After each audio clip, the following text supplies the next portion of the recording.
So let's set the scene. Grab your popcorn. So we get there at night and it's giving like museum after dark vibes. It's a sterile environment. It's dark. People are not walking around. I'm 100% positive a man designed that. There is an experience where like to watch somebody that you love so much endure something that only thing you can do is hold their hand. So you weren't quite diagnosed with preeclampsia, but you were at risk and you fail Black women. And there's one Black woman you're not going to fail. And that's my baby sister. And so it just hurts my heart that like that was the experience that you had, not once, but twice. It's just way too common that it's happening to so many women. Yeah, I've heard it a lot from a lot of people where I'm always like, everybody's got a story. I already love and trust and don't mind seeing my whole vagina and a whole asshole. That also helps. Women are so fucking incredible. Like the extension of our blood and ancestral lineage is so much more far-reaching because of that moment. Like, and you could feel it. It was like this palpable experience. Hi guys, welcome back to Two Moms, Too Much Coffee. This is Giselle, and we also have... Hey, it's Tempestt. And we also have a very special guest today. Today, we are joined by Tifanei. For over a decade, she has worked as a civil rights lawyer and a movement strategist supporting communities impacted by state violence. Her work went beyond the courtroom, focusing on building power, shaping narratives, mapping history, and guiding people through emotional, mental, and spiritual dimensions of collective liberation. She now owns her own business as an individual coach, a business coach, and a group facilitator. She's also my sister. She stayed with us for nearly a year through pregnancy, pre-birth preparations, and postpartum alongside our family. And in her words, she witnessed the power and awe of watching someone you love bring an entire universe into the world. Today, we're talking about what that does to you as a witness, why men need to be far more humble about women's bodies, and what it's like to observe a marriage evolving as two people prepare to become parents again. This conversation is about birth, partnership, and the sacred shift into a new season of family life. Yay! Thanks for joining us, Tifanei. I didn't know I was going to get such an intro. Honestly, I was trying really hard to figure out how to talk about how amazing you are into one single paragraph, and that was difficult. But we are so excited for you to be here today. And we'd love to hear just about your experience of living with us through the past year and birthing and being in the birthing room with me and all of the craziness that goes along with that. I'm excited to talk about it. I feel like we could have maybe an entire book. Because it was really, I'm 3.5 years older than you. And I left the house when I was 18. And so it wasn't until the birth of your second child that we actually lived in the same place together again. What is that, 18 years later? That's wild. And so it was like this opportunity to get to know you as this like powerful human being adult in a whole new world, and get to know your partner and the love of your family and your firstborn, and all at the same time as welcoming a whole new human being. Like it was just like a really, really incredible, beautiful experience. And for those who are listening to your podcast who are also older sisters and perhaps also aunties, there's like a really unique experience of like feeling as protective as I did over you during that experience too, and feeling like, I could turn into a lion at any point and need to like protect the pride. But yeah, it was really incredible. Oh, I love that so much. Like I didn't even realize a whole nother 18 years later. Like that's a wild stat. Crazy. Getting old. But and I also want to make it clear, it's Tifanei's 18 years, not my 18 years. So I'm not 36, okay? I did the math real quick. I was like, wait, I'm not 36 yet. She wasn't listening to the beginning half because she was calculating. Tempest has always, my entire life, reminded me how much older I am than her. It's an incredible fact for our relationship. But anyway, sorry, I just want to make that clear. I would love to get into, I don't know if maybe you wanted to talk about the living with us first, but I really want to hear about your perspective of birth. So just so everybody knows, Tiffany did a great job documenting from beginning to end of birth for me, like not just the process of laboring, or sorry, not the process of birth, but the laboring process as well. I have not looked at any of it, which is probably something I should do one day, but I'm scared. So I haven't yet. But Tiffany was there with a very clear mind. So I just would love to just hear your perspective. We don't have to walk through the whole thing, but just kind of highlights that you think about, or lowlights, however you want to think about it. Yeah. So let's set the scene. So grab your popcorn. Tempest, you were induced. You were preparing to be induced for the preservation of your health. And so that means we arrived really late at night at the hospital with the instruction that it would help you get some sleep before birth, which is a lie. That is a lie. It didn't help Tempest sleep, didn't help me sleep, it didn't help Adam sleep, your partner. So there was just 3 sleep-deprived adults for the entire labor. So we get there at night and it's giving like museum after dark vibes. Like it's very, it's a sterile environment. It's dark. People are not walking around. We walk in and they're like, have a seat in the waiting room. And I've never watched anybody give birth before. And if there's like a spectrum of woo-woo, I'm way on the woo-woo end spectrum. What I know about birth is like ethereal stars and like, like everything is like so magical and flowers and pomegranates. And so we walk into the hospital. I'm like, oh, okay. We're bringing in a life into this really sterile, dark environment. And so to jump back just a little bit for when I first started coming to your house, Tempest, because I'm on that side of the spectrum, we did a lot of meditation together. And in one of the meditations at night, you had this really beautiful vision of having a waterfall in your room. Mhm. And so we brought waterfall. We brought like a little mechanical waterfall. We brought fairy lights, all to kind of combat this like space that was, frankly, like it surprises me that people give birth in a room like that. There's no windows. It's dark. Even the medical staff carry themselves as if they're like a bit mechanical, like robots, which I'm sure is a part of their training. So that was startling for me. And I was like, oh no, we got to bring in lots of comfort here. Yes. The no windows part is insane. Like the more I think about it, you're just in there. And for me, like the induction process took so long that you don't even know what time of day it is, where like, and when I was laboring, it was like, it moved from like 7 p.m. to 4 a.m. And like you just, I guess it'd be dark anyway, but you just don't get to see what's going on outside. So you just have no idea what time it is because I'm not sitting here looking at my phone the whole time. So it's just like, it's wild. It becomes I'm so really shocked you didn't have windows.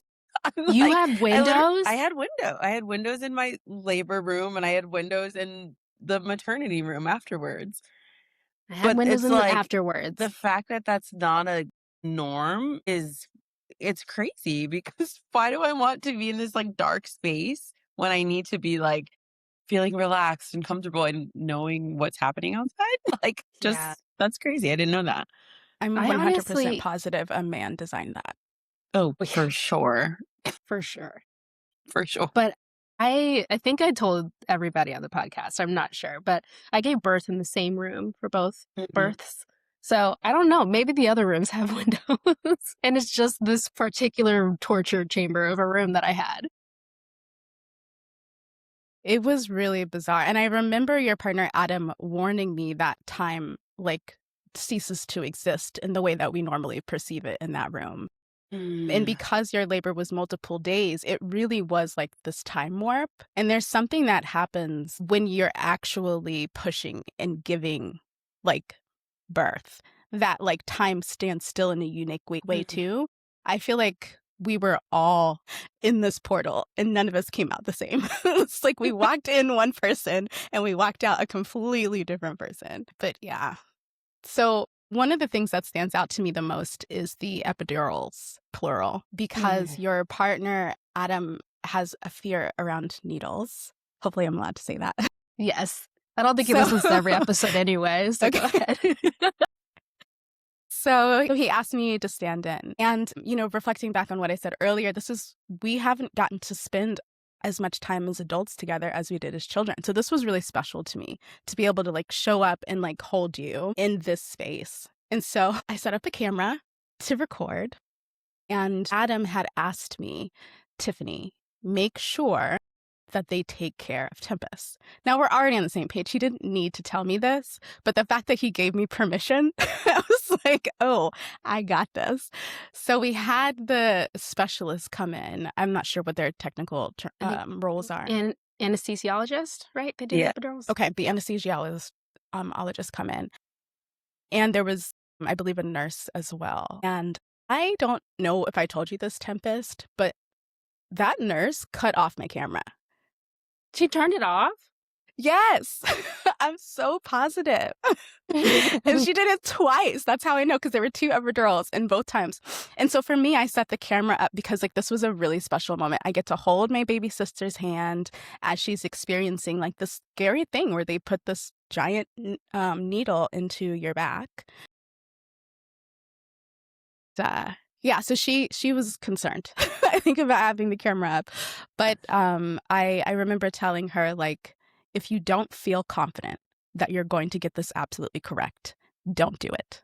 Call somebody else. Mm-hmm. And she was very gracious. Even though you could see her, those little micro expressions where she winced a little bit, I am good at what I do. I can do it. But it didn't take the first time. And so you were so brave. And I just remember you squeezing my hands.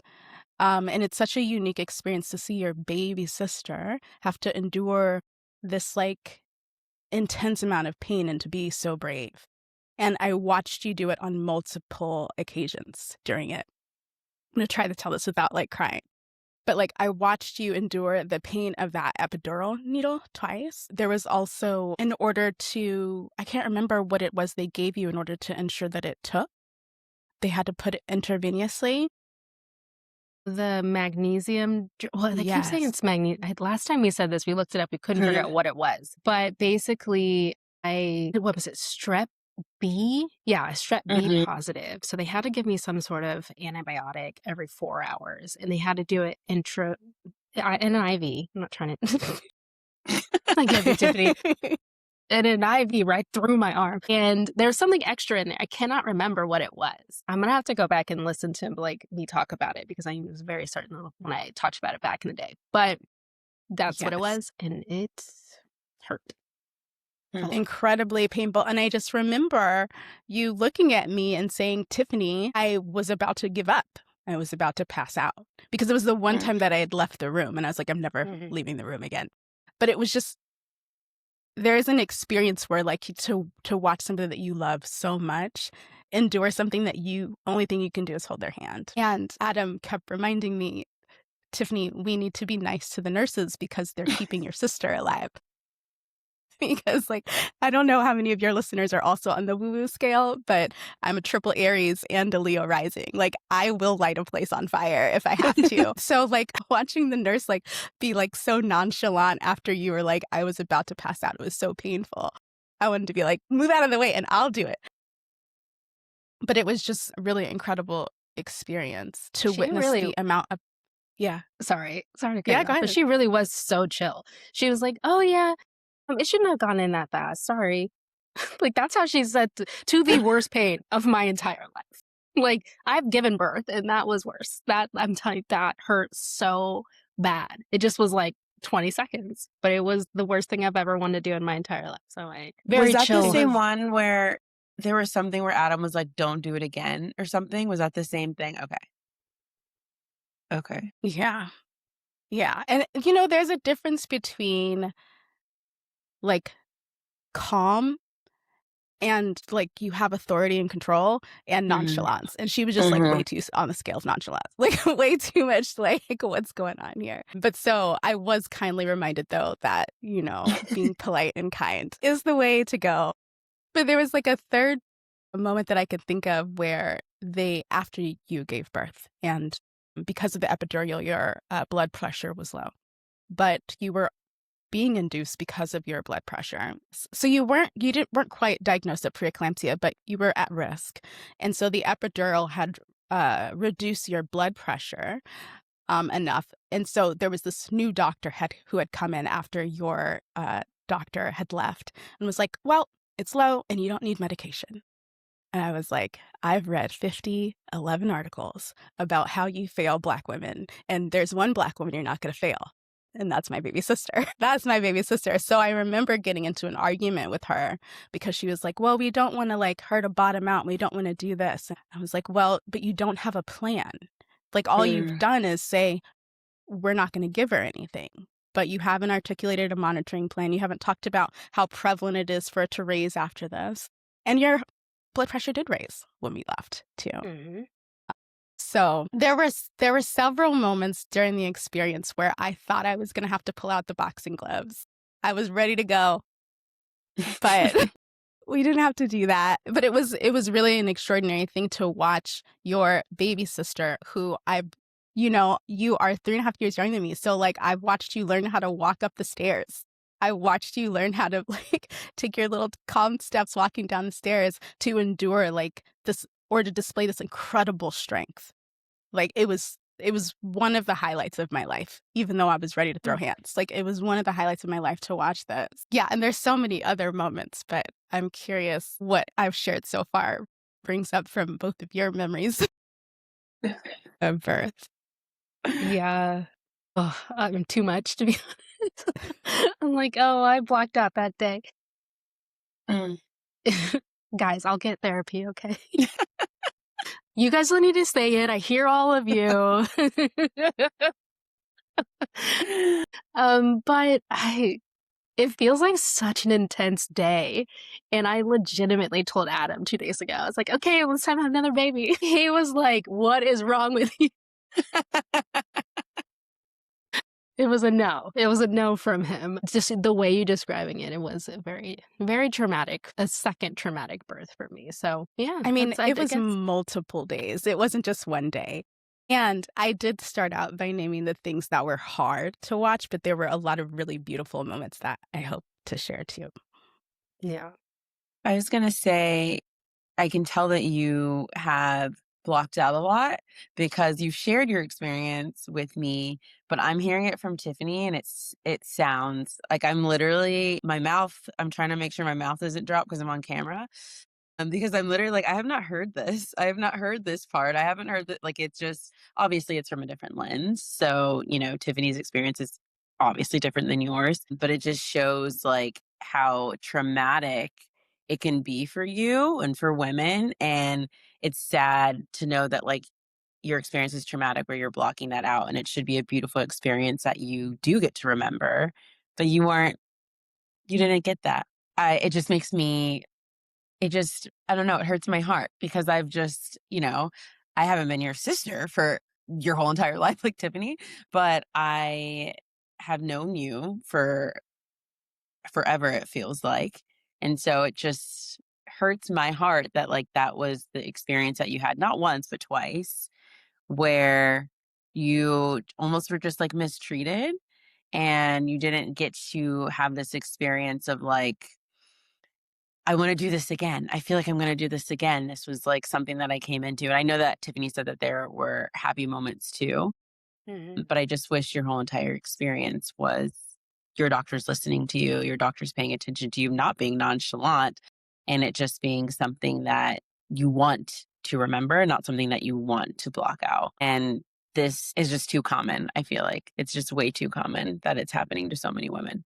Yeah, I definitely I've heard it a lot from a lot of people where I'm always like, everybody's got a story. Everyone has a story. Like, Mm, none of them are like, it was the perfect thing I've ever experienced in my yeah. life. Everything went well. So there's certainly that. A lot of things that I should probably process through. That's for sure. But I'm glad you guys are here helping support me. It really did surprise me the way that you were not the main deference for the information on what to do next. You know what I mean? Like, it seemed like there was such a script on this is what needs to happen next, and this is what we're gonna do, and Mm, this is what we believe. But it wasn't, hey, how does Tempest feel right now? And what is Tempest's body telling us we need to do right now? The the degree of which the health of your nervous system helps to bring forth a healthy birth, but that wasn't the center of the birthing process, like, sincerely blew my mind. Like, it was mm. just like, the nervous system is a part of the body, you're doctors, you study the body, like, it was, like, very confusing to me, and so I just felt grateful that you invited me in there to, like, help bring some of that there, because I remember, like, breathing with you, I remember, like, roaring with you, and, like, there was a time too where we put on music and we were dancing together, and, like, it felt really beautiful to be able to create that environment with you to welcome Sequoia into the world in, like, a very paternalistic environment that, tries to either take that away or limit it. I just want to go back to Tiffany saying that like you were never really consulted. So kind of how was that like, Tiffany? Like the nurses and the doctors would come in and then they would just like talk amongst each other and decide on a plan and not like ask Tempest or well, your doula was there too, right? She Yeah. was there. So Yeah. that's kind of how it was like from your lens. They just It was different ways, it would manifest in different ways. So, one of the ways it manifested was she would come in having spoken of a very specific plan with her doctor, but the nurses would have their own understanding of what needed to happen or mm, their own kind of, like, expectation of what would happen, and so then it was a whole new negotiation with them, which, like, when you're experiencing labor pains, maybe you're not well versed, like, I wasn't well versed in all of the medical terms, so there's a huge power dynamic that's not being considered in the room, and mm, so you have to defer to the nurses in certain regard unless you're coming extremely well, equipped, which thankfully you had a doula who was really knowledgeable, but because you were induced and it was a long labor, the doula was only present for a part of the mm. experience. So, yeah, it manifested in that way, and then because it's also a long labor, multiple nurses will come in and out of the room, like, their shifts will change. And so now you're negotiating with somebody else, and they have a different, experience level, but also a different philosophy on how things should be done. Um, Wow. I think I had one nurse in the beginning that ended up helping with birthing at the end. Like, she had gone home and came back. yep, you did. But you liked her, thankfully. Yeah. She Like, was "Hey, like, "I you're hope I back. I'm see you still here." again." Yeah. Wow. Tempest, Okay. I want to ask you though, like, how was it for you like Tiffany kind of expressed like seeing her baby sister go through this, pain and but also being very strong and like seeing you in that lens. How is it for you having your oldest sister who's always been your protector kind of be there to once again like protect you? Like how did that feel for you? How did that help your experience, if you will? Yeah. So the first time I gave birth, I actually had my mom there with me and Adam and a doula. And that experience was interesting because you had with my mom, I mean, obviously she's seeing, her baby in pain, but you had to manage her anxiety a lot while you're Mm, giving birth. And it wasn't something I considered when asking her. And so not that I regret having her there, but it definitely you could feel it when you're not trying to like feel anything else in the room. And so when with Tiffany here, she brings such like a level of calm to every space she's in that it was just so helpful. And one of the reasons why I asked her because my doula, she might not be as woo woo as Tiffany as we put it, but she's definitely, trying to make a space peaceful. Tiffany is just like naturally does that. And I was like, I just want a room that is just calm. And because I know it's a long process and I know like it hurts. And so I just need calmness. And so I think that was one of the best things about having her mm, there. And I also don't open up to people easily. And so having someone that I already love and trust and don't mind seeing my whole vagina and whole asshole, that also helps. People forget about the asshole too. They're like, your vagina. I'm like, your ass is out. But as Adam puts it, it's no longer a vagina, it's a portal. I was gonna just say the same thing. I'm like, wait a minute, because we talk about this, because I watched you turn into an actual portal. It's just like, and you can even feel, if you are sensitive to energy, you could feel the vibration of the womb, the room, and it feels like a womb. It's like room, room, room, and like it just, you can feel it. It was so incredible. I walked out of that room after you gave birth, and my single thought was like, women are so, can I cuss? Yeah. Women are so fucking incredible. Like, it blew my mind watching how strong and magical you are, and you literally turning into a portal to other dimensions for a whole universe to enter into this world. Because like when a new human comes in, they have their, like, Sequoia's is a whole new universe. Like, all of the people she meets, all of the people she impacts, like the extension of our blood and ancestral lineage is so much more far reaching because of that moment. Like, and you could feel it. It was like this palpable experience. And I remember like sleep deprived, driving home, being transformed after walking through this portal and thinking like, oh my God, we've so fucked up, because there's no way that men could be in positions of power without women giving it to them. Because what I just saw was like the most incredible power. It was mind bending. There's no way a single man is in power without women having given that away. Like, I was just like, we fucked up. We need to roll back the clock. We need to like We roll it really all the way did. back, honestly. We thought because they're so strong, they must be able to be the most important. Like, no, you can be strong and not talk over there. Thank you. No. And they're not very strong, because let me tell you, a man, they sneeze and they're like, I'm sick. And meanwhile, I'm pushing out a baby with no epidural. Like, come on, give me a break. Yo. So serious though. Would love to switch into our next topic where we talk about just kind of what the experience like was for you watching us turn into a family of 4, a partner with 2 children. I'm actually really interested for this because postpartum, love to hear what you have to say. Me too. I'm like, tell me about it. Let me get my popcorn. I'm like so happy and smiling, and I'm going to get emotional again. We live in a world where women are taught to do and be every single thing and to pretend like we don't.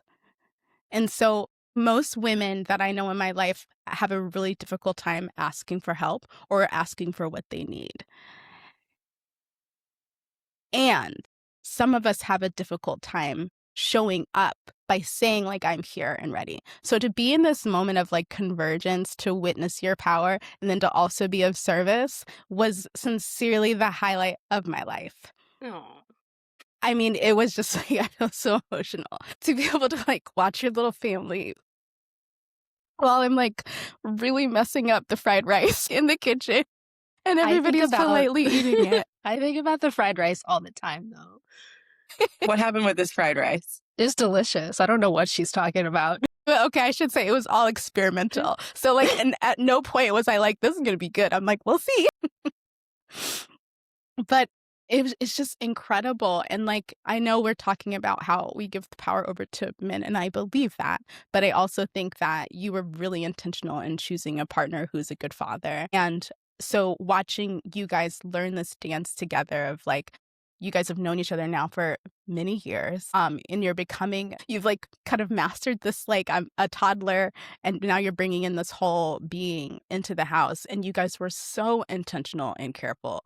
We have such a cute video of like Sequoia coming into the house and Abel being like, is that my baby sister? And he's so gentle and kind and sweet. And I think it's such a reflection of how patient you guys are with yourselves and each other and in your home. It was such a pleasure.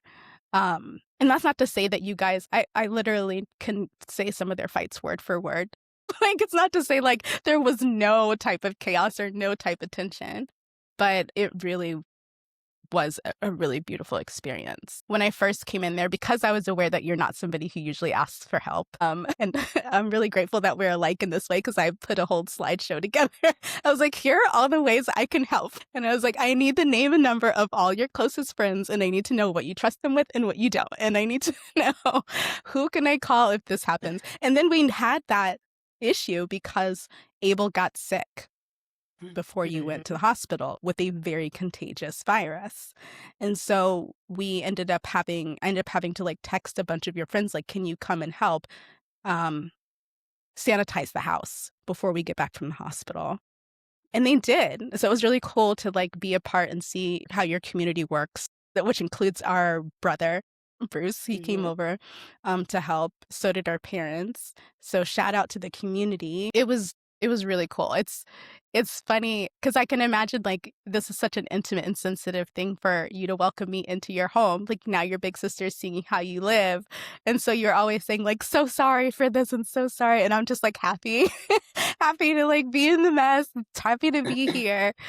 If anybody's still listening to this part of the podcast, ask for help. We want to help.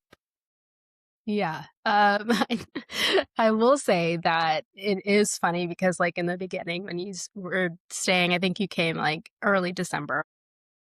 I gave birth January. So it was like a month of where I was pregnant and then stayed.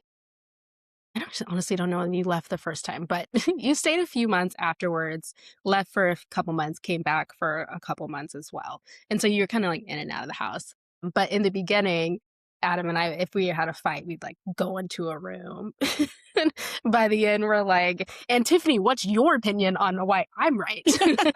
But all that to say, it just is like it is amazing to see the community that we built. I was very intentional. Like I hate Ohio. Everyone I talk to knows I hate Ohio, but I'm still here because I told myself in 2018, I think I was like, you are not moving from Ohio until you were old and ready to retire, because I just needed to like establish roots somewhere. Like we've grown up in so many places, moved so many times that I just have never been like, okay, I'm just gonna settle somewhere. So I was like, I'm settling here. I made a choice.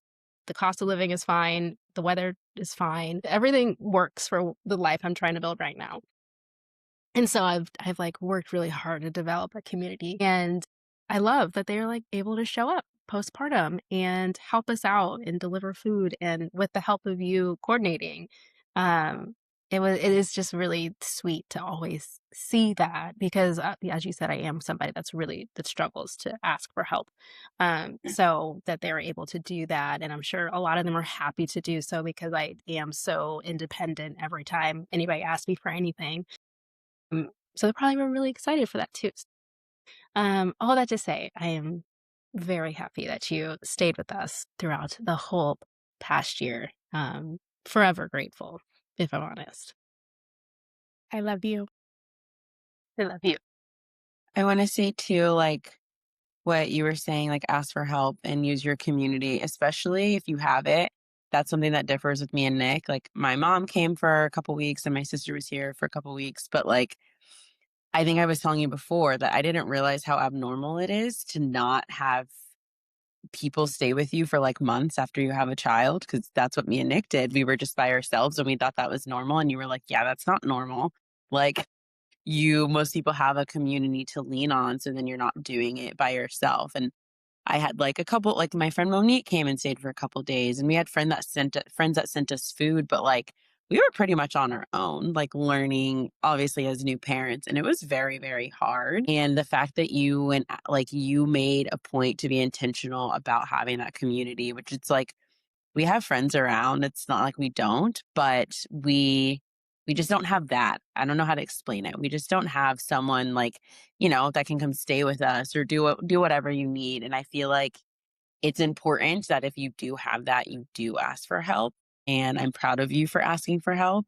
And I'm glad that you do have that around you. And I hope that if you guys do decide to have number three, you realize like that was really like helpful for me in this experience. And like you do that again and make sure that you have that around you, because we all need that.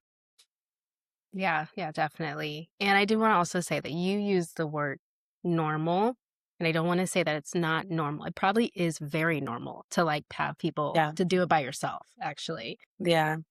It's just not ideal. And Yeah. The better word. yeah, and you are Mm, most certainly a superwoman. I like struggle to call like women superwomen because like you are, it's a doing natural everything you state. can. Exactly.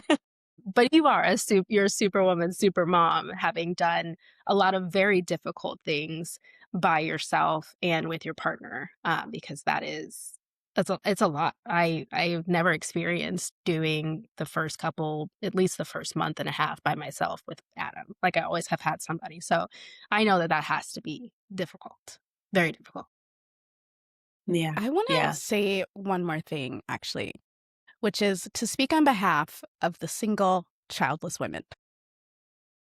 Mm, Because what I've watched a lot of my friends have children and they change. Like it's such an incredible transformation. And so it can feel like the dynamic shifts so much now. And it can feel really intimidating as the single childless person, especially if you didn't grow up with a lot of kids, to know how to support the new moms. And so, like, just a message of like that transformation does require like an intimate conversation with your friends with the children and your friends mm, without children. Like, this is who I am now, and this is how you can show up for me now, without the assumption of like things will be the same, because they absolutely won't. Like I watched you change into a new person twice, both times. And the luxury of like living with you before you gave birth to Sequoia, when you gave birth to Sequoia, and after, is I got to watch you kind of learn now who you are, which meant I also got to learn how to show up for you. But without having witnessed that, I can't imagine I would really have an idea. And so it's just that was something else really important for me to learn too, of like, just as you nurture and care for romantic relationships, like nurture and care for your relationships with your mama friends and your single friends. Yes, yeah. I feel yes. like we could do a whole episode on that for Yes. sure. We probably should. Yeah. It is certainly, a dynamic that it's hard to voice and to make sure the other person understands without that intentional conversation, or if they're here with you, also being intentional about, like, hanging out with them in both directions. Mhm. I think that it's something that it's as a mom, it's so hard to be like, today's Saturday now. Now let me make plans. Whoops. Today, now it's Wednesday. I forgot to text you. It's halfway done. Like, and then it's like no joke. Like it is like, it just like flies. And so, yeah, that's all I can say right now. It really does fly though, because I used to be like the one that couldn't have icons, like, or like, I can't even think of the word, but alerts when you have Notifications. messages. Yeah. I had to clear those out. Now I'm constantly at like 50 because I just think I'm going to go back to it. And then Naya's running around or like doing something. And I'm like, oh my gosh, I'm becoming a bad friend because I just cannot. But it's exactly what you said. I also like, it's a communication thing of like, I do want to hang out with you. I just can't get to it, girl. But yeah, it's important to just have those like have those conversations with the people that you still want in your life, because being a mom now, I've learned my circle has definitely gotten smaller, intentional on some aspects and not intentional on others. So definitely need to do a whole podcast on that, just a whole episode on that in general. Yeah, for sure. All right. Well, Tiffany, we really appreciate you coming and being on our podcast. I wanted to leave the door open for you to tell everybody how they can connect with you if they would like to. Talk a little bit about your coaching as well, if you could, because I think you're fabulous and we appreciate your Thank you. time on the podcast. So we definitely want to hear from you. Thank you. I appreciate that. Thanks for having me on. So you can find me on all socials, but also on my website by just my first name, Tifanei. I coach visionary leaders, so people who are building a business or scaling their business, people who are building projects, mostly people who are like building a better world for themselves or their community or their family. And we do deep personal individual work, but we also do deep structural, strategic visioning work on like how to actually execute and succeed. And so if that sounds like you, hit me up. Like Tempestt said, I'm very good at what I do. And I love, love, love, love, love doing it. All right. Well, thank you so much for joining us today. That's all we have for today's episode. We don't know what we're talking about tomorrow. We do, but we forgot. So we'll see you next week. Bye, guys.